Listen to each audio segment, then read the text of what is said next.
In December 1944, the Pacific War was raging.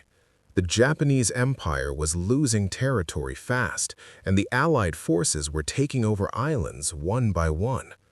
Among the many young soldiers sent to fight was Hiroo Onoda, a 19-year-old Japanese intelligence officer. He was sent to the small Philippine island of Lubang with strict orders. Do not surrender. Do not take your own life. Continue the mission no matter what.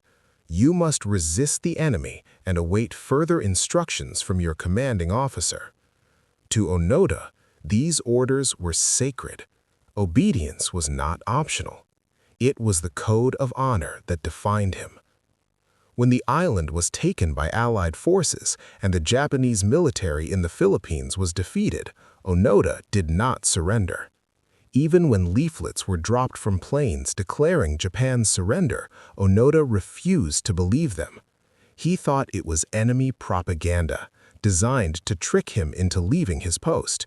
So, he went deeper into the jungle. The thick tropical forest became his home. He learned to survive in ways that would challenge the most hardened soldier. He hunted small animals, foraged fruits, and stole rice from local farms. He built hidden shelters and traps and always remained armed. His rifle was polished, his ammunition carefully counted, and his body alert to every sound. Days turned into weeks. Weeks turned into months. Months turned into years. He lived a life of extreme vigilance. Every movement in the jungle was a potential threat. Every shadow could be the enemy. His world shrank to the small paths he knew, the hidden caves he made his base, and the edges of the forest where he hunted and scavenged. In the villages, locals noticed something unusual. Crops were being destroyed, livestock went missing, and sometimes gunshots rang out in the night. Rumors spread about a ghost soldier living in the jungle, invisible but deadly.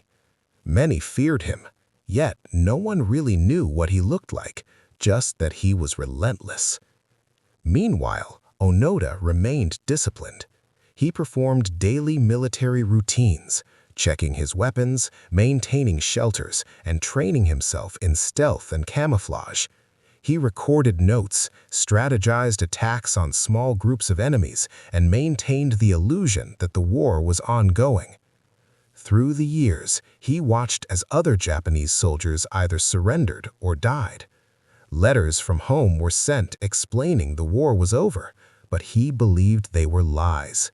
Hiroo Onoda was alone, completely alone, but he never abandoned his mission. The forest and its dangers became his teachers. He faced storms, poisonous snakes, and tropical diseases. Each day was a test of endurance, patience, and faith. His sense of purpose, rooted in honor and loyalty, became stronger with each passing year. Decades passed. The world moved on. Japan rebuilt. The war became history. But Hiroo Onoda remained locked in time, fighting a war that had ended decades before. By 1972, Onoda had survived for nearly 28 years in the jungle. His actions had become legendary among the locals, and the Japanese government had started to receive reports that a soldier was still living in Lubang. It was then that a Japanese adventurer named Norio Suzuki made a bold decision. He wanted to find the soldier who never surrendered. Suzuki arrived on Lubang, armed only with determination and maps of the island.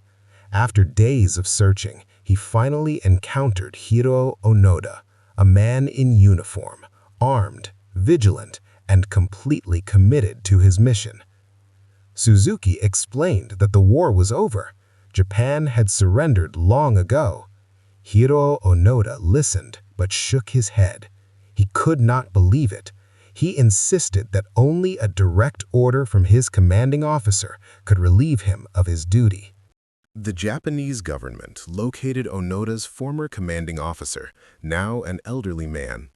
He flew to Lubang Island, walked into the dense jungle and approached the man who had not surrendered for nearly 30 years. Standing face to face, the former officer gave Hiroo Onoda the long-awaited order. You are relieved from all military duties. The war is over. You may return home. Hiroo Onoda lowered his rifle for the first time in decades. He emerged from the jungle, stepping back into a world that had changed beyond recognition.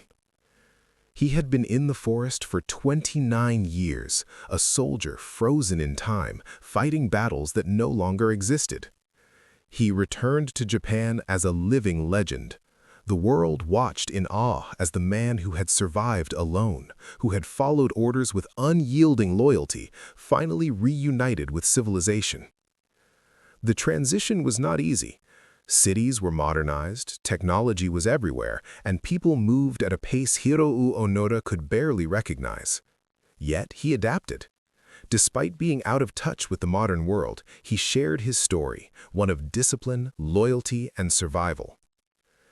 Hiroo Onoda's story is more than a tale of war. It is a story of human endurance, honor, and faithfulness. It demonstrates the extreme power of discipline, showing that a single individual can remain committed to a purpose even when the world changes completely.